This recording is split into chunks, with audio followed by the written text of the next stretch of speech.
Petition भी file किया है कि ईवीएम हैक किया गया या ईवीएम में गड़बड़ी की गई, तो आपको क्या लगता है? अपनी राय कमेंट करके जरूर बताइएगा। और हम भी चलते हैं आम जनता से पूछते हैं कि वो क्या सोच रहे हैं इस बारे में। सर, आप क्या कहेंगे इस पर?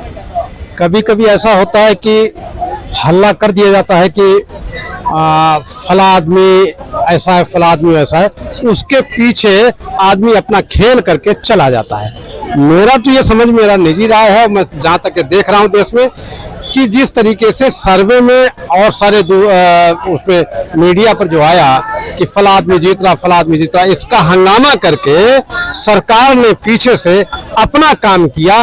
और जो अब 3 तारीख को स्पष्ट हो गया कि सरकार ने किस तरह से अपना काम किया।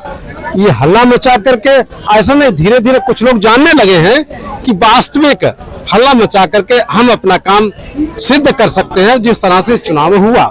और जो लोगों ने शायद दाखिल किया है सुप्रीम कोर्ट में पिटीशन, मुझे ऐसा लग रहा है कि शायद उनको लग रहा होगा सही बात है, इसलिए उन्होंने पिटीशन दाखिल किया। और उनका दाखिल करना भी जरूरी है, क्योंकि अगर वो दाखिल नहीं करेंगे तो लोकतंत्र कैसे बचेगा। इस तरह से तो सरकार के जितने भी संस्थाएं हैं, सारी सरकार की संस्थाएं जो है सरकार के अंदर गुलाम सी बनी हुई हैं। कोई भी संस्था जो है, एजेंसियां या चुनाव आयोग हो या चुनाव से संबंधित जो भी है, वो कोई भी संस्था सही तरीके से काम नहीं करती नजर आ रही। इसलिए बहुत जरूरी है कि जनता को अपनी आवाज इस गलत व्यवस्था के विरुद्ध उठाना आवश्यक है।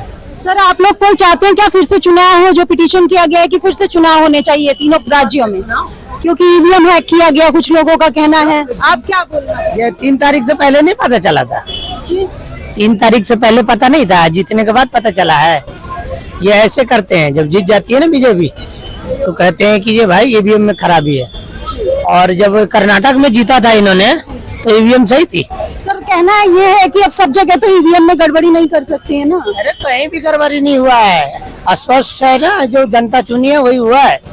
कहीं भी ईवीएम में गड़बड़ी नहीं हुई है। जहाँ जो अच्छा आदमी काम करेगा, जो पार्टी जिसकी काम करेगी सही, वही जीतेगा। सर, कांग्रेस के हारने की कुछ वजह बता सकते हैं आप? और कांग्रेस के हारने की बोलने का तरीका एक वजह नहीं है, कई वजह हो सकती हैं।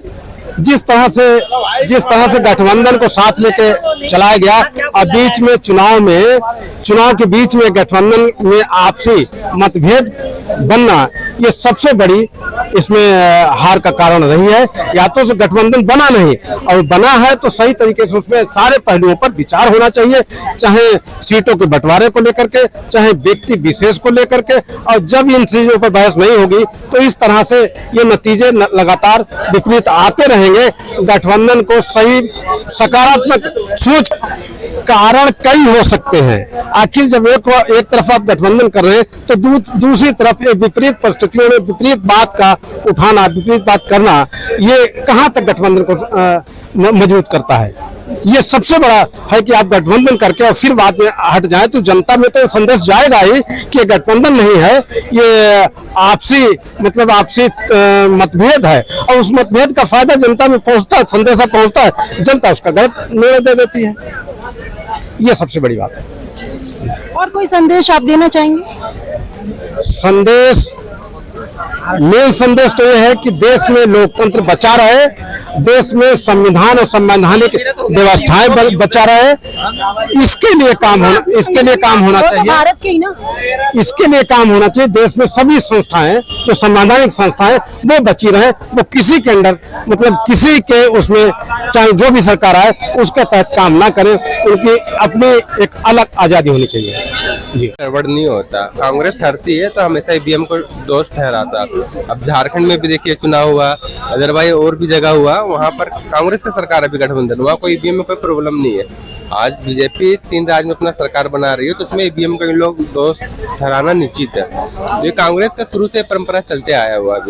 अभी देख सकते हैं ओपिनियन पोल जो है उसका काउंटिंग है ना मैम, अभी समथिंग 2.5-3 बजे तक चलता है कंटिन्यू। वो तो स्टार्टिंग हुआ है ना, तो ओपिनियन पोल आप न्यूज में भी देख सकते हैं कि उतार चढ़ाव लगा हुआ रहता है। इसमें आप कंफर्म नहीं कर सकते कि कौन जीतेगा। जब लास्ट एंड तक में आपको पता चलता है, जब पूरा काउंटिंग खत्म होने के बाद पता चलता है कि हाँ सरकार किसकी बनेगी, कौन जीत रहा है। इसका हम लोग कुछ नहीं बोल सकते है ना मैम। कांग्रेस की तो शुरू से आदत है, कांग्रेस का ये शुरू से आदत है, वो ओपिनियन पोल को हरने का मतलब है कि उसको दोष ठहराना है। समझे, छत्तीसगढ़ में भी देखिए अभी बीजेपी की सरकार है। मैम आप कुछ कहिए, कुछ तो बोलिए, आपको क्या लगता है सच में लोकतंत्र खतरे में है? लोकतंत्र खतरे में नहीं है।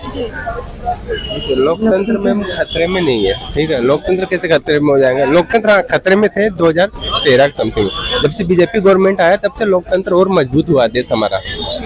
देश में अभी तक आप कहीं भी देखेंगे, कहीं भी किसी तरह का भी अभी तक कोई तरह का अटैक या कोई तरह का भी आपको कहीं भी आतंकवादी के लेकर कुछ आपको सुनने के नहीं मिलेगा।